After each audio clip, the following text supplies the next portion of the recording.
தோழர்களே, ஆளுகின்ற திராவிட முன்னேற்ற கழக அரசு 4 ஆண்டுகளை கடந்த பின்னும் கடந்த 2021 சட்டமன்ற தேர்தலின் போது நமக்கு அளித்த தேர்தல் கால வாக்குறுதிகளில் ஒன்றை கூடையும் நிறைவேற்றவில்லை.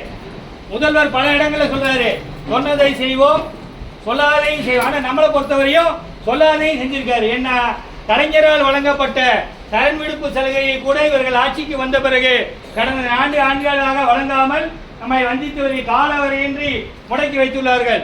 காலவரையின்றி முடக்கி வைத்தது என்பது இனிமேல் உங்களுக்கு இல்லை என்பதை போலதான் அர்த்தம். நாமும் தொடர்ச்சியாக அதை வழங்க வேண்டும் என்று கோரிக்கை விடுத்து வருகிறோம். இதன் உச்சபட்சமாக கடந்த 11ஆம் தேதி மாண்புமிகு நிதியமைச்சர் அவர்கள் சட்டமன்ற கூட்டத்தொடரில் தேர்தல் கால வாக்குறுதியான மீண்டும் பழைய ஓய்வு திட்டத்தை நாங்கள் நிறைவேற்ற மாட்டோம் அப்படின்னு மட்டும்தான் சொல்லல. அதை தவிர தேர்தல் கால வாக்குறுதியான மீண்டும் பழைய ஓய்வு திட்டத்தை நிறைவேற்றாமல் இருப்பதற்கான அனைத்து சாத்திய கூறுகளையும் அதை சொன்னாங்க.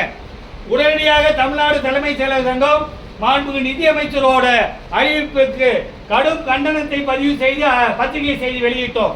அதன் உடனடியாக நாம் அதை எதிர்த்து ஆர்ப்பாட்டம் பண்ணணும்னு நினைச்சோம்.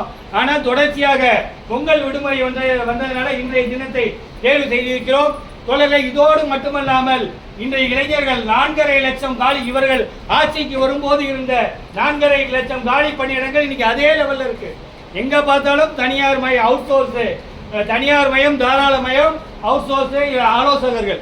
அந்த அடிப்படையில் நம்முடைய கோரிக்கைகளை வாழ்வாதார கோரிக்கையான மீண்டும் பழைய ஓய்வு திட்டத்தை நிறைவேற்ற வேண்டும், முடக்கி வைக்கப்பட்டுள்ள சரண் விடுவிப்பை விடுவிக்க வேண்டும், காலி பணியிடங்களை உடனடியாக நிரப்பிட வேண்டும் உள்ள கோரிக்கைகளை வலியுறுத்தி இன்று நடைபெறக்கூடிய கோரிக்கை முழக்க கவன ஈர்ப்பு கூட்டத்தில் அனைவரும் தவறாது கலந்து கொள்ளுமாறு அன்போடு கேட்டுக்கொள்கிறோம். இது அலுவலக உணவு இடைவேளை கூட்டம் தான், அதனால் யாரும் உங்களை தடுக்க முடியாது. நமது வாழ்வாதார கோரிக்கையை மீட்டெடுப்பதற்காக நமக்காக ஒரு அரை மணி நேரம் சங்கத்தோடு துணை நிற்குமாறு அன்போடு கேட்டுக்கொள்கிறோம். தோழர்களே, இதில் ஒரு விஷயத்தை சொல்ல உங்ககிட்ட விரும்புகிறேன். 2017 அன்றைய ஆட்சியாளர்கள் ஊதிய மாற்றத்தை 7வது பே கமிஷனை அமல்படுத்த காலம் கடத்திய போது நாம் அனைவரும் ஒன்றுபட்ட சக்தியாக களத்தில் இறங்கி போராடினோம்.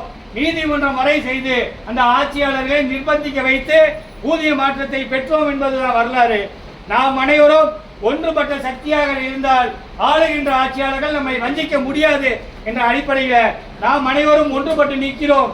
இனிமேலும் நீங்கள் எங்களை ஏமாற்ற முடியாது, வஞ்சிக்க முடியாது என்பதை உணர்த்தும் முகமாக இன்று நடைபெறக்கூடிய கவன ஈர்ப்பு கோரிக்கை முழக்க கூட்டத்தில் அனைவரும் தவறாது கலந்து கொள்ளுமாறு உங்களை சங்கத்தின் சார்பாக அன்போடு கேட்டுக்கொள்கிறோம். நன்றி.